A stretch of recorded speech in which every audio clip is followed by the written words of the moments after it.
Elise Allen, senior correspondent for Crux, was in Hungary with the Pope, and she joins us now. Hi, Elise. Hi, Christine. So, Elise, as you've noted, Pope Francis and the Prime Minister of Hungary have very different versions of Christianity. On the papal plane ride home, Francis was asked about his discussions with Viktor Orban and his immigration policies. What did he reveal about their meeting?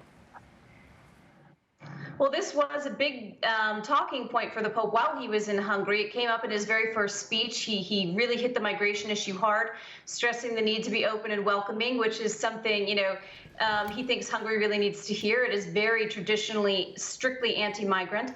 And on the plane, he told journalists, that when he met with Orban, he basically reiterated that position, the need to be open, to be welcoming.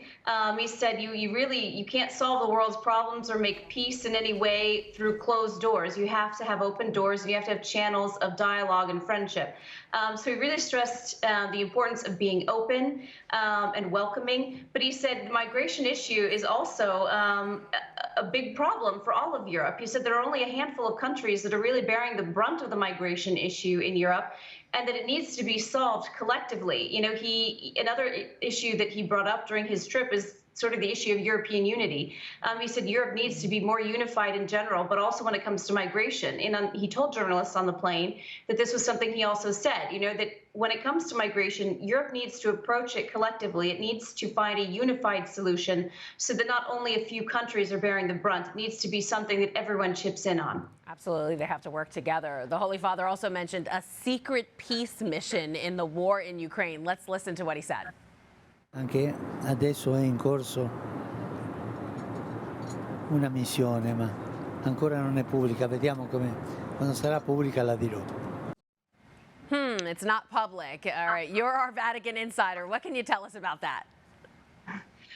Well, honestly, Christine, not a whole lot. We don't have that many details. For most of us, I think for all of us, this is the first any of us had heard about any sort of mission, peace mission involving Russia and Ukraine. So there are a number of possibilities that this could be. Pope Francis has sent several representatives to Ukraine and to bordering countries as a sign of solidarity with refugees who are fleeing.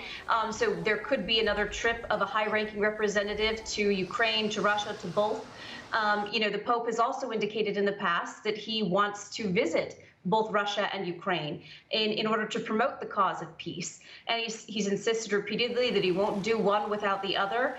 He wants to do both so he can engage both sides, as he's tried to do from the beginning. So maybe there's a papal trip in the works, but it could also be a second meeting between he and the Russian Orthodox Patriarch Kirill. The two of them met for the first time in Cuba in 2016, and they were going to meet again last summer, but that meeting, of course, was canceled. They're trying to find a situation in which he and Kirill can meet again. So it could also be a meeting between the two of them that's finally been arranged. So it could be any one of these things. It could be something different entirely. We really just have to kind of wait and see on this one, but there are some interesting possibilities on the table.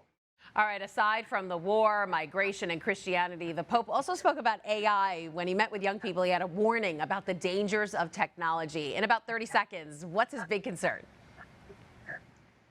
Well, Francis's big concern is that we are basically going to lose touch with our humanity, that we will become so overcome with technology. It's going to be about profit and greed and efficiency, and we're no longer going to have touch with what it means to be human, to be connected, and to have respect for the vulnerable. So he said we really need to be cautious about this, where we're going with technology. It's good, but we need to have a clear sense of ethics and a clear sense of the truth of what it needs to be human, that needs to be preserved. And that was his big message on that front.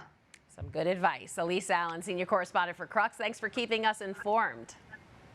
Thank you, Christine.